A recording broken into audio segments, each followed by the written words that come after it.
na História, com Carlos Bastos.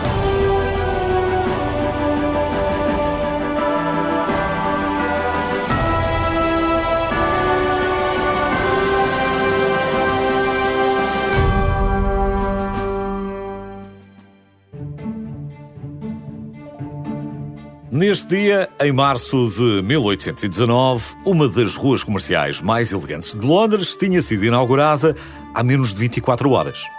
E essa rua luxuosa surgiu com um propósito simples. O propósito era o de afastar pessoas indesejáveis e o lixo que essas pessoas faziam.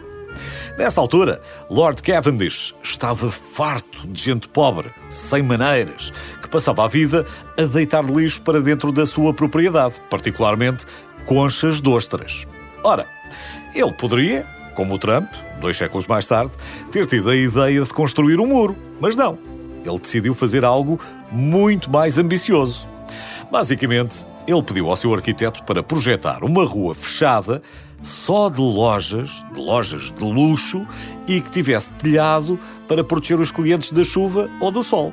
Isso não apenas resolveria o problema do lixo, como permitiria que Lord Cavendish desfrutasse da glória de ter criado um empreendimento que não só seria muito apreciado pelo público, como ainda permitiria empregar mulheres decentes e trabalhadoras. E assim nasceu a famosa Burlington Arcade, de Londres, a primeira galeria comercial do mundo, que é basicamente a avó dos modernos centros comerciais. Originalmente tinha 72 pequenas unidades de 2 andares, mas as fusões, as heranças e as mudanças de dono fizeram com que, nos nossos dias, apenas existam 46 lojas. E nenhuma delas é barata. Claro que o ambiente e as lojas luxuosas afastaram os pobres, mas trouxeram os ladrões.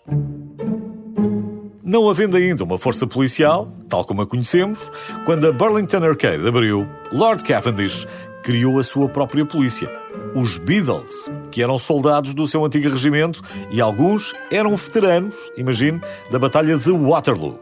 Ainda hoje, são os responsáveis por manterem um código de conduta exigente na galeria e ainda hoje se vestem como em 1819, ou seja, fazem as patrulhas de cartola e de casaca. Provavelmente, o problema maior que tiveram desde o início foi com os carteiristas. Porque os carteiristas criaram um sistema de alerta através de assobios para avisarem os seus cúmplices que um Beadle estava próximo. Assim que descobriram, passou a ser proibido assobiar na Burlington Arcade. Até que um dia, em 1980, um Beadle estava prestes a repreender, educadamente, claro, um cliente que começou a assobiar enquanto olhava para uma das vitrines. Assim que o cliente se virou, foi imediatamente reconhecido pelo tal Beadle, que só disse: "Oh, Sr. Paul McCartney, sinto muito, não percebi que era o senhor. O senhor, fica já a saber, tem uma isenção vitalícia desta regra. Pode assobiar aqui quando quiser." E pronto, um Beadle autorizou um Beatle, Paul McCartney no caso, a assobiar, e Paul McCartney é a única pessoa autorizada a assobiar em Burlington Arcade. Para terminar, fica só a saber que a antiga casa de Lord Cavendish foi vendida ao governo britânico, pouco depois da sua morte, e a Royal Academy funciona lá desde 1867.